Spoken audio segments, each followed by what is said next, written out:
Social ಏನು ಓದ್ತಾ ಇದೆ ಈಗ ಅಲ್ಲಿ ತರಂಬಾದ್ ಏನು ಓದ್ತಾ ಇದೆ ಏನು ಓದ್ತಾ ನೋಡ್ತಾ ಇದ್ದಲ್ಲ ಬರ್ತದನ ಬರ್ತಿದ್ಯಾ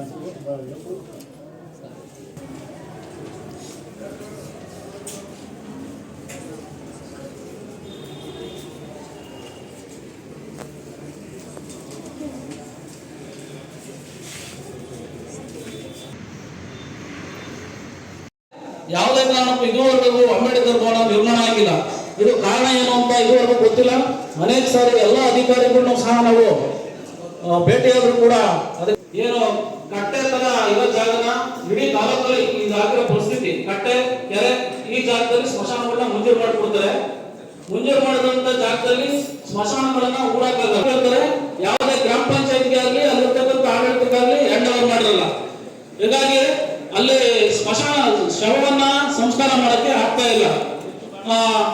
ಮತ್ತೆ ಏನು ಸಮಾಜ ಕಲ್ಯಾಣ ಇಲಾಖೆಯಿಂದ ದಂಡೇಶ್ವರ ಗ್ರಾಮಕ್ಕೆ 13 ಲಕ್ಷ ಹಣವನ್ನ ಮಂಜೂರು ಮಾಡ್ತಾರೆ. ಅದನ್ನ ನಿರ್ಮಿತಿ ಕೇಂದ್ರದವರಿಗೆ ಅಭಿವೃದ್ಧಿ ಕಾರ್ಯ ಮಾಡಕ್ಕೆ ಅಂತ ಹೇಳ್ತಾರೆ. ಆದ್ರೆ ಇಲ್ಲಿ ಕೆರೆ ಕಟ್ಟೆ ಜಾಗದಲ್ಲೇ ಕೊಟ್ಟಿದ್ದಾರೆ. ಇಲ್ಲಿ ಶವ ಸಂಸ್ಕಾರ ಮಾಡಕ್ಕಾಗಿಲ್ಲ. ಸುಮಾರು ಕುಣಕೇನಹಳ್ಳಿ ಅನ್ನೋ ಗ್ರಾಮದವರು ಸಹ ಕಟ್ಟೆಯಲ್ಲಿ ಜಾಗದಲ್ಲಿ ಇದನ್ನು ಮಾಡಿದ್ದಾರೆ, ಏನು ಸ್ಮಶಾನ ನಿರ್ಮಾಣ ಮಾಡಿದ್ದಾರೆ.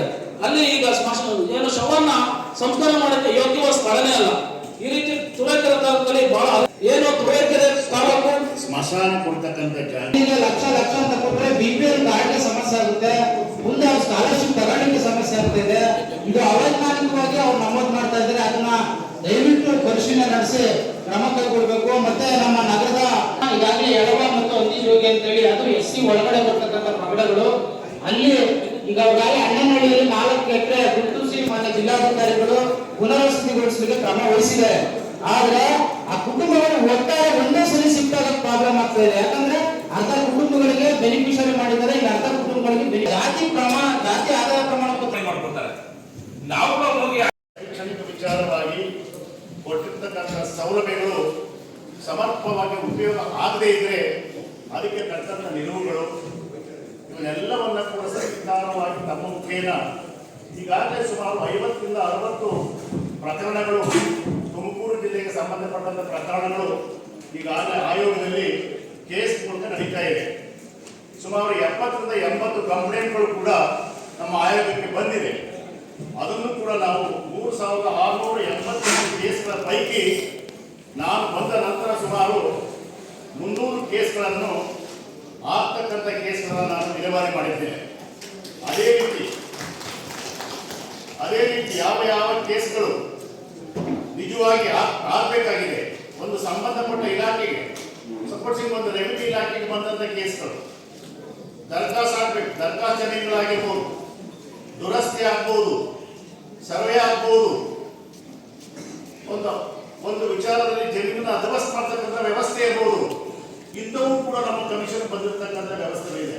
ಅದನ್ನೆಲ್ಲನೂ ಕೂಡ ಸವಿಸ್ತಾರವಾಗಿ ನಮ್ಮ DC ಅವರು ಕೂಡ ಮಾತಾಡಿದ್ದೇನೆ. ಬೆಳಗ್ಗೆ ಮಧ್ಯಾಹ್ನ ನಂತರ ಕೂಡ ನಾನು ಮಾತಾಡ್ತೇನೆ.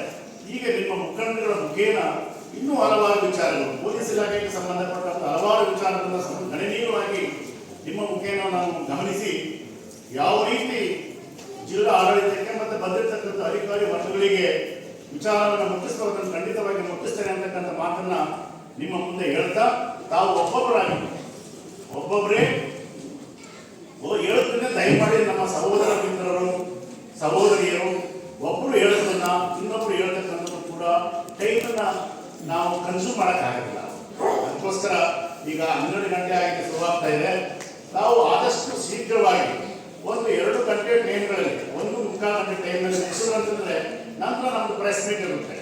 ಅದು ಮುಗಿಸ್ಕೊಂಡು ಅಧಿಕಾರಿಗಳ ಸಭೆ, ನೀವು ಕೊಟ್ಟಿರ್ತಕ್ಕಂಥ ಸಲಹೆಗಳು, ಆಗ್ಬೇಕಾದಂಥ ಕೆಲಸಗಳು ಎಲ್ಲಿ ನಿಧಾನಗತಿಯಲ್ಲಿ ಮಂದಗತಿಯಲ್ಲಿ ಸಾಗ್ತಾ ಇದೆ, ಯಾಕೆ ಆಗಲಿಲ್ಲ ಅಂತಕ್ಕಂಥ ವಿಚಾರಗಳು, ನಿಮ್ಮ ಗಣನೀಯವಾದಂಥ ವಿಚಾರಗಳ ಕುರಿತು ಚರ್ಚೆ ಮಾಡಿದಾಗ ನಾವು ಅಧಿಕಾರಿಗಳ ಜೊತೆ ಮಾಡೋದಕ್ಕೆ ಅನುಕೂಲ ಆಗತಕ್ಕಂಥ ಮಾತನ್ನು ನಾನು ನಿಮ್ಮಲ್ಲಿ ಹೇಳ್ತಾ, ನೀವು ಒಬ್ಬೊಬ್ಬರು ಆದಷ್ಟು ಕಡಿಮೆ ಪ್ರಮಾಣದಲ್ಲಿ ಮಾತಾಡ್ತಕ್ಕಂಥ ವ್ಯವಸ್ಥೆ ರೂಪಿಸ್ಕೊಂಡ್ರೆ ಇದು ಬಹಳ ಒಳ್ಳೆಯದಾಗುತ್ತೆ. ನಮ್ಮೆಲ್ಲರೂ ಕೂಡ